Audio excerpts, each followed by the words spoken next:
तस्य भगवतो अरहतो सम्मा संबुद्धस्य सुखकामानि भूतानि यो दण्डेन संहिंसति अत्तनो सुखमेशानोऽप्यञ्चसो लभते सुखम्। जो व्यक्ति अपने सुख प्राप्ति के लिए सुख चाहने वाला अन्य प्राणियों को दंड नहीं देते तो उससे मृत्यु के बाद सुख प्राप्त हो जाता है। परम पूज्य महासंघ प्रिय उपासक उपासिकाएं, आज भी संडे धम्म सभा में धम्म चिंता के लिए, धम्म उपदेश शुरुआत के लिए मुझे निमंत्रण किया, उसी के लिए आप लोग को बहुत बहुत धन्यवाद।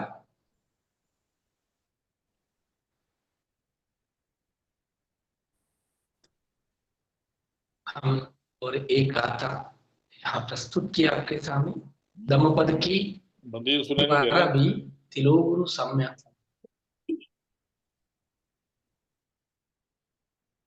सम्यक संबुद्ध हम सब के लिए बेहतर सांसारिक जीवन के लिए उपदेश देते हैं। सुख कामानि भूतानि यो दंडेन हिंसति अत्तनो सुखमेशानो पेच्चसो लभते सुखम्। जो व्यक्ति अपना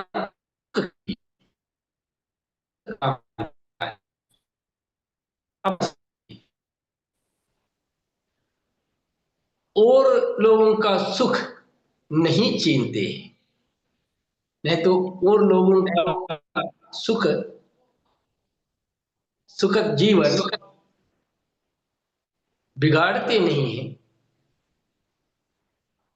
तो ऐसा व्यक्ति को इस जीवन में भी परलोक जीवन में सुख मिलता रहता है। यही बुद्ध की उपदेश।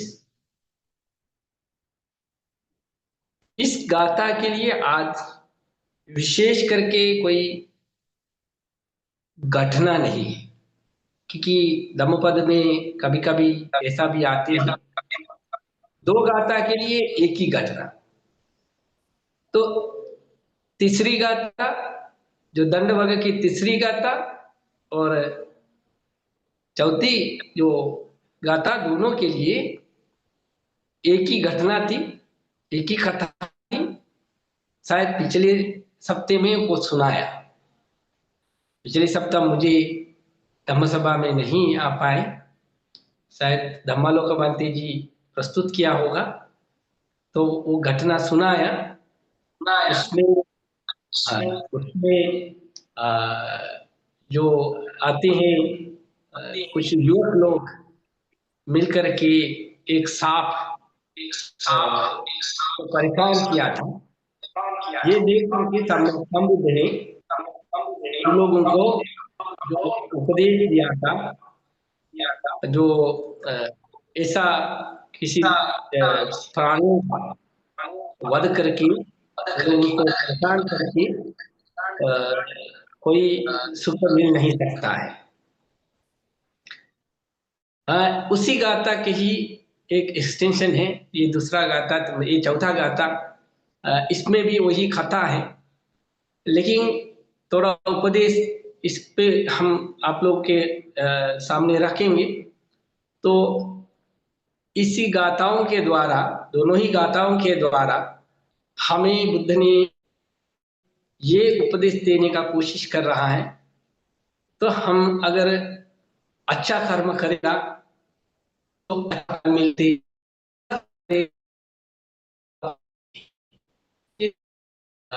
धम्मपद में पहले भी हम लोग इसी तरह जो सिमिलर गाथा बहुत सा हम लोग सुने हैं। इसमें भी जो कर्म के ऊपर ही बुद्ध ने प्रकाश डालते हैं। तो जो भी कर्म हम करेंगे उसी कर्म, चाहे वो अच्छा चाहे वो बुरा, ये जो कर्म का जो फल है उसका परिणाम से हम लोगों को बच नहीं सकता है। क्योंकि ये जो कर्म का जो शक्ति जो फल के रूप में जो वापस जो आने वाला सामने किसी को भी ठीक नहीं पाता। जब तक वो कर्म की शक्ति जो फल के रूप में हमारे सामने नहीं आता, तब तक लोग ये अंदाज नहीं लगाता है इसी कर्मों का जो फल, उसका परिणाम क्या कैसे हो सकता है। इसलिए लोगों को इसका जो अंदाज अनुमान नहीं लगा सकता, क्योंकि सांसारिक जीवन में और इसी सांसारिक माया में सबका जो दिमाग है, ज्ञान है, वो खाला हो चुके हैं, अंधेरा हो चुके हैं। वो दिमाग नहीं तो जो ज्ञान जो पवित्र नहीं होने के कारण जो कर्म की और कर्म की फल, ये दोनों का जो संबंध लोगों को तुरंत समझ नहीं सकता है। इसलिए जो कर्म करते हैं लोग उतना सोचता नहीं है। लेकिन धीरे धीरे जो धम्म की पद पर चलते हुए लोगों का जो ज्ञान की पवित्रता जो बढ़ जाता है, तो उन लोगों को स्पष्ट से देखने का मिलता है और समझने का क्षमता मिलता है ये कर्म की परिणाम, कर्म की फल कैसे जो प्राणी पर, व्यक्ति पर आता रहता है। इसलिए हम लोग देखते हैं बहुत सा जो संत हैं जो बुद्ध और बुद्ध से अलावा भी जो इसी तरफ जो आध्यात्मिकता जो बढ़ाते हैं, उन लोग अपना अनुभव से जो कर्म का बारे में, जो कर्म का अच्छा कर्म और बुरा कर्म का बारे में उन लोग विचार कर चुका है। हम लोग भी जो धम्म जो शुरुआत करते हैं, नहीं तो धम्म की ज्ञान उतना परिणत नहीं होता है, तो हम लोग को भी इतना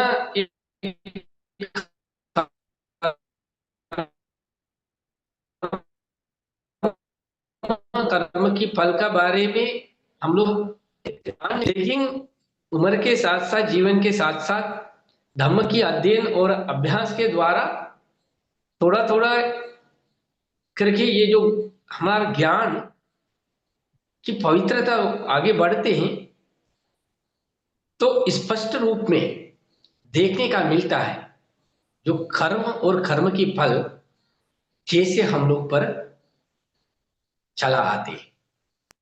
इसलिए जो लोग सांसारिक जीवन बिताते हैं वो लोग नहीं देखना चाहिए। अब बुरा, कुछ लोग होते हैं वो लोग बुरा कर्म करते भी पैसा कमाता है, तो जीवन तत्काल में देखने को मिलता है। लेकिन उसी लालच में, उसी अंदाज में हम लोग भी वो बुरा कर्म करने करके जो अच्छा जीवन बिताता हुआ देखते देखने वाला के तरह हम लोग भी हमारा जीवन बिताएंगे, तो जरूर इस कर्म को जो फल के रूप में जो एम्पावर होकर के, मतलब शक्ति बन करके जो आते हैं,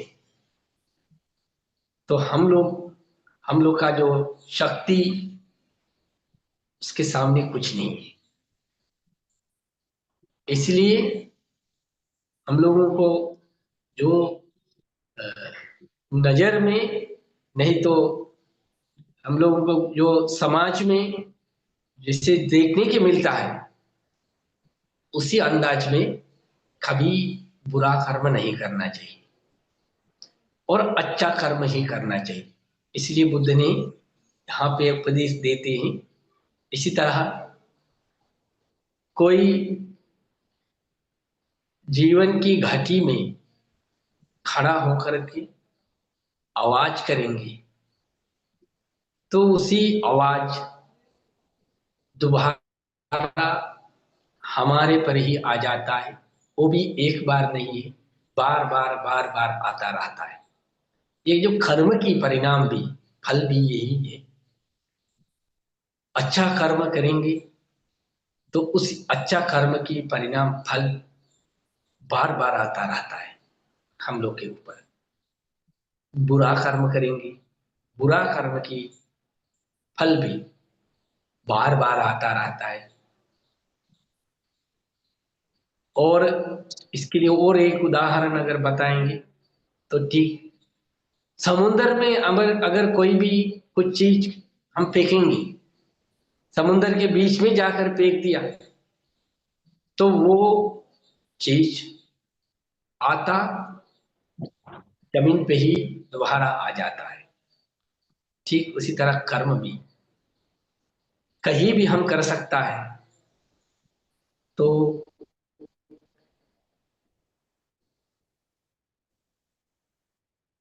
दोबारा हम लोग पर ही वो पूर्व भाग के कभी बच नहीं सकता है। इसलिए आप लोग को भी निवेदन है, उपदेश है, ये सांसारिक गृहस्थ जीवन में सुख के लिए अन्यों का जो सुख बिगड़ने वाला काम नहीं करना, खुद का अपना सुख के लिए दूसरों का सुख नहीं छीनना है। ऐसे करने पर आपका इस जीवन, परलोक जीवन दोनों ही सुखद होगा। उसके लिए सबको बुद्ध धम्म संघ की आशीर्वाद प्रार्थना करते, इसी धम्म पद पे आप लोग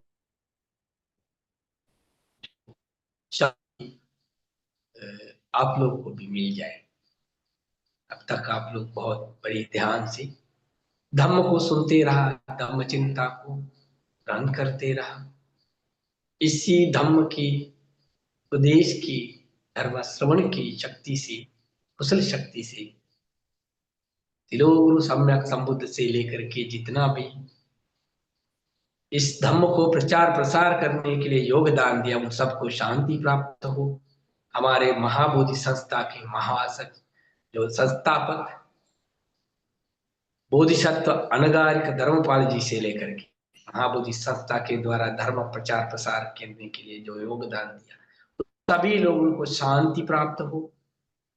और तत्काल में हमारे महाबोधि संस्था के महासचिव परम पूज्य सेवली भट्ट जी से लेकर के जितना भी धर्म प्रचार प्रसार के लिए योगदान देने वाला सभी भिक्षु भिक्षुणी उपासक उपासिकाएं, आप सभी लोगों को सुखी हो, स्वस्थ हो और धम्म की अ, काम के लिए आप सब लोगों को बुद्ध धम्म संघ की आशीर्वाद हो, प्रार्थना करते हुए मेरा बात को विराम करते हैं। भवतु सर्व मंगलं, रक्षन्तु सर्व देवता, सर्व बुद्धानुभावेन सदा सन्ति भवन्तु ते। भवतु सर्व मंगलं, रक्षन्तु सर्व देवता, सर्वधम्मानुभावेन सदा सन्ति भवन्तु ते। भवतु सर्वमङ्गलं, रक्षन्तु सब देवता सब संघानुभावेन सदा सन्ति भवन्तु ते।